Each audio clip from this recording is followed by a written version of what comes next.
हाय गरमी. हां, हे काय? थंडच होत नाहीये. हां,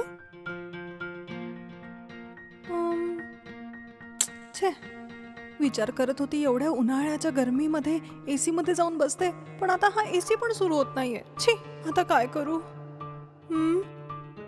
ठीक आहे, एसी मेकॅनिकला फोन करून बोलवून घेते त्याला.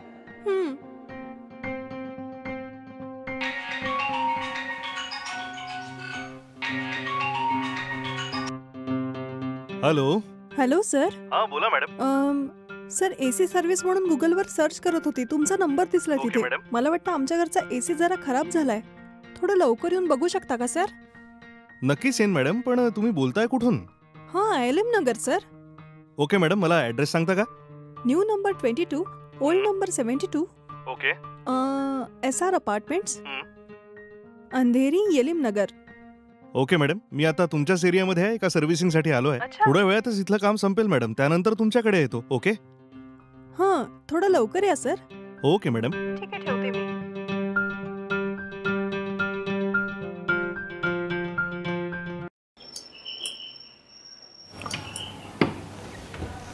हां, कोण? नमस्कार मॅडम. नमस्कार. या ऍड्रेसवर एसी रिपेअर करण्यासाठी कोणी मला कॉल केला होता? हो, मीच तर कॉल केला होता. या ना, आत या. ओके. हा एसी आहे, नीट थंड करत नाहीये. ठीक आहे मॅडम, जरा चेक करून बघतो काय प्रॉब्लेम आहे. हो, ओके.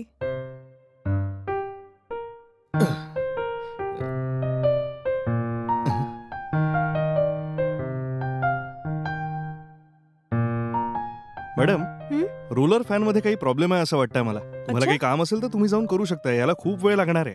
ठीक झाल्यावर तुम्हाला बोलवतो मी मॅडम. अरे काही हरकत नाही, तुम्ही आरामात करा सर. जितका पण वेळ लागेल मी इथे थांबते ना. मॅडम, याला उघडून रिपेअर करण्यासाठी खूप वेळ लागेल. तोवर तुम्ही किचनचं काम वगैरे पाहू शकता ना. असंच इथे उभं राहून काय कराल?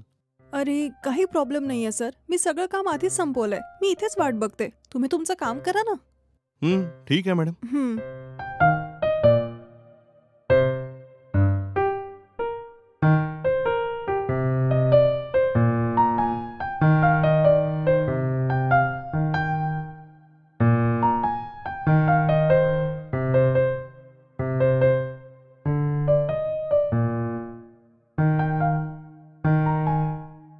ठीक झालं मॅडम.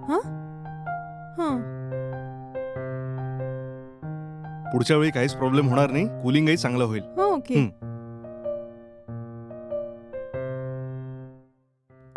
किती झाले सर?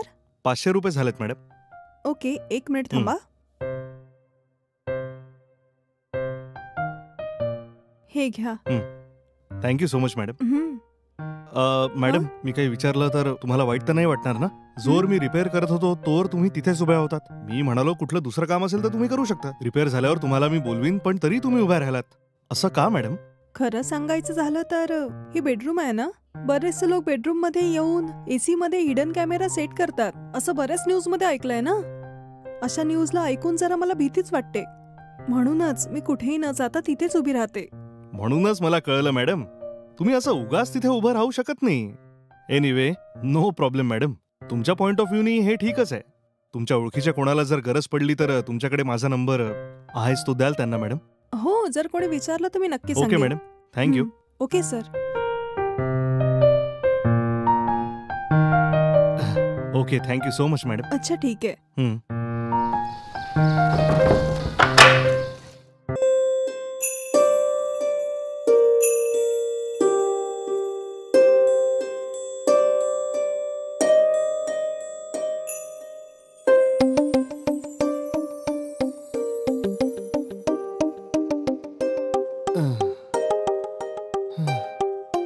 अरे बापरे. मॅडम, मॅडम, घरी कोणी आहे का? हा, कोण आहात? मॅडम, कुरिअर आहे. ओके, द्या.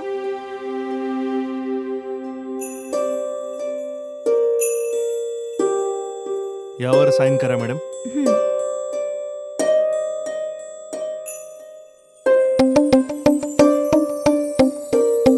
हे घ्या. Thank you madam. ओके. मॅडम, तुमचा नवरा तर विदेशात असतो ना मॅडम? हो, आता कसे आहेत ते? ते सगळं ठीक आहे. माझा नवरा फॉरेन मध्ये राहतो हे तुम्हाला कसं माहिती? अरे मॅडम, असं का बोलताय तुम्ही? तुमचा नवरा विदेशात आहे हे फक्त मलाच नाही माहित, पूर्ण जगाला माहिती आहे मॅडम. काही दिवसांआधी तुम्ही एक व्हिडिओ अपलोड केला होता ना तुमच्या नवऱ्याला एअरपोर्टला सेंड ऑफ करताना. तो व्हिडिओ खूप व्हायरल झालाय मॅडम, आणि तो व्हिडिओ मी टीव्हीवर आणि युट्यूबवर खूप वेळा पाहिलाय. त्याद्वारेच मला कळलं की तुमचा नवरा विदेशात आहे. ओ, तर तुम्ही पण तो व्हिडिओ बघितलाय? ऍक्च्युली रील्स मध्ये टाकायलाच मी तो व्हिडिओ बनवला ओ होता. I C. मी तर विचार पण केला नव्हता, तो इतका व्हायरल झाला. आणि त्या व्हिडिओमध्ये तुम्ही म्हणत होतात की लग्नाच्या 10 दिवसातच नवरा विदेशात जातोय म्हणून. खूप फिलिंगनी बोललात तुम्ही. हो सर. माझा नवरा ना लग्नाच्या 10 दिवसातच फॉरेनला चालला गेला. आता काय करणार आहे? कधी कधी सिच्युएशनच अशी येते. ते सगळं सोडा मॅडम, तुमचे पती इथे कधीपर्यंत येतील मॅडम? त्यांना परत येण्यासाठी आता 1 वर्ष तर नक्कीच लागेल. काय बोललात? त्यांना यायला 1 वर्ष होईल? हो ना सर. 1 वर्षापर्यंत त्यांना सुट्टी पण मिळणार नाही. हेच त्यांचे कंपनीचे रूल्स आहे. आणि सुट्टी दिली जरी तरी 1 महिन्याची सुट्टी मिळेल. त्यानंतर पुन्हा ते परत जातील. हे काय बोलताय तुम्ही मॅडम? लग्नाच्या 10 दिवसातच ते फॉरेनला निघून गेले आणि त्यानंतर 1 वर्षानंतर इकडे येणार आहेत. तोवर तुमचं असं पूर्णपणे एकटं राहणं खूप कष्ट करावे लागतील ना मॅडम? त्रास तर आहेच, पण आता काय करणार आहे? घरची परिस्थितीच अशी आहे. या सगळ्याला एक्सेप्ट करावंच लागणार आहे. ठीक आहे मॅडम, पण तुम्ही काहीही बोला, फक्त एक व्हिडिओ अपलोड करून नवरा इथे नाहीये, तो विदेशात गेलाय हे पूर्ण जगाला सांगितलं तुम्ही मॅडम. रील्समध्ये टाकल्यामुळे इतकं व्हायरल झाला. तुमच्यासारखा बघणारा मला प्रत्येक जण असाच विचारत असतो. का टाकला हाच विचार करते मी. सगळ्यांच्या प्रश्नांचं उत्तर देता देता वैताग आलाय मला आता. ओके मॅडम, मी येतो आता. ठीक आहे.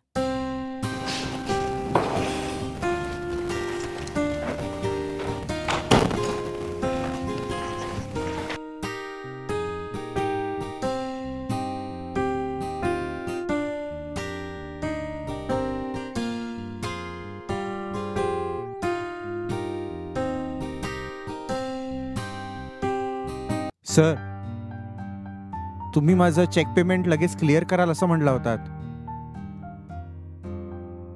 नाही सर. सर, जर तुमच्यासारख्या लोकांनी पेमेंट डिले केलं तर आमच्यासारख्या लोकांनी काय करायचं सर? हा महिना फायनान्स खूप टाईट आहे सर. त्या पेंडिंग चेकला थोडं क्लिअर करून द्या ना. सगळ्यांना सॅलरीज द्यायच्या आहेत सर. लेट झालं तर बरं नाही होणार ना सर. सॅलरी फर्स्ट वीकमध्ये द्यायची आहे. सर, थोडा लवकर करा ना. चेकला क्लिअर करून द्या ना. हां, हो ठीक आहे सर. मी नंतर फोन करतो सर. तुम्ही कोण आहात? सर, काही काम असेल तर मला देऊ शकता का? कोणी काम देत नाहीये, खूप त्रासात आहे सर. कुठलंही काम करण्यासाठी तयार आहे सर. अच्छा, तू काय काय काम करतोस? तसं मी जेवण बनवू शकतो सर, पण सोबतच घरचं कामही करू शकतो सर. जर गार्डनिंगचं काम असेल तर तेही मी करू शकतो सर. आमच्या घरात गार्डन काय नाही आहे, पण बाकी कामांसाठी आम्हाला एक नोकर हवाच आहे. असं असेल तर उद्यापासून कामावर येशील हो, का? येईन ना सर. ठीक आहे, तू आत ये. मॅडमची ओळख करून देतो. Okay sir.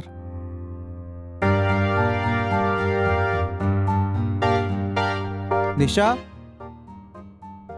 निशा, हो आली.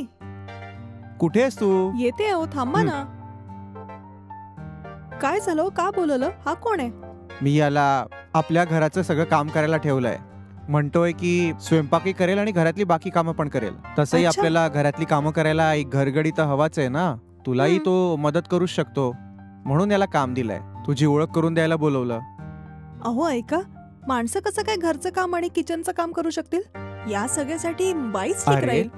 तू असं का बोलतेस? मोठ्या मोठ्या हॉटेलमध्ये, मोठ्या मोठ्या घरात पुरुषच सगळी कामं करतात ना. म्हणूनच मी त्याला कामावर ठेवलं. माणसांना नीट जेवण बनवता येणार नाही. काय रे, तू स्वयंपाक नीट करशील ना? मॅडम, 7-8 वर्ष झाले मी एका सेटच्या घरी स्वयंपाकी म्हणून काम करायचो मॅडम. त्यांना माझं काम खूप आवडायचं मॅडम. पण माझ्या बायकोची तब्येत खराब झाल्या कारणानं काही दिवसांपासून मी तिथे कामाला जाऊ नाही शकलो मॅडम. म्हणून त्या लोकांनी कामावरून काढून टाकलं. कुठेच काम नाही मिळत आहे. मी खूप संकटात आहे मॅडम. 2 वेळच्या जेवणाची सोय सुद्धा करणं कठीण जात आहे मॅडम. तुमच्या समोर हात जोडतो मॅडम, प्लीज मला काम द्या. अच्छा, असं आहे. ठीक आहे. आम्ही दोघंही ऑफिसला जातो तर येता येता संध्याकाळच होते. पण तो म्हणतोय ना की तो स्वयंपाकाचं आणि घरचं सगळं काम सांभाळून घेईल. बघूया कसं करतो. चल उद्यापासून कामावर ये मग. महिन्याला 15,000 रुपये पगार देईल, चालेल ना? हा ओके सर. ठीक आहे, मग उद्यापासून ये. हो सर. धन्यवाद. धन्यवाद ठीक आहे ठीक आहे. ठीक आहे, मी जरा याला बघून येतो.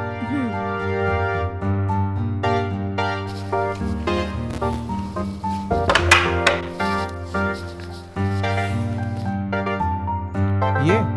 हो. निशा.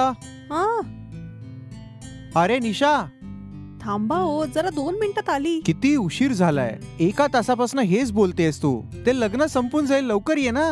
हो बस आलीच.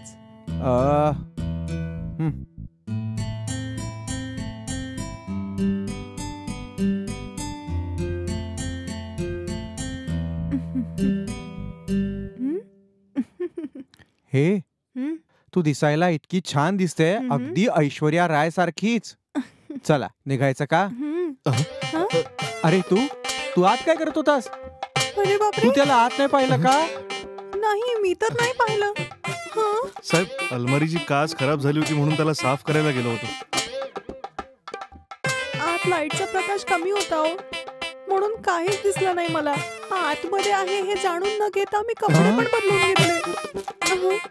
साहेब, मॅडम कपडे बदलत होती असं मी काही पाहिलं नाहीये साहेब. खरं बोलतोय सर. तुम्हाला दोघांची शपथ घेऊन सांगतो, माझ्यावर संशय नका घेऊ. मला काहीच नाही माहित सर. अरे बापरे. मॅडमला कपडे बदलताना मी पाहिलं नाहीये अरे सर. गप्प बस, जाऊन तुझं काम कर. या नालायकाला ठेवून मी काय करू? तुला डोळ्याने दिसत नाही का? आतमध्ये खूप अंधार होता हो. ठीक आहे चल.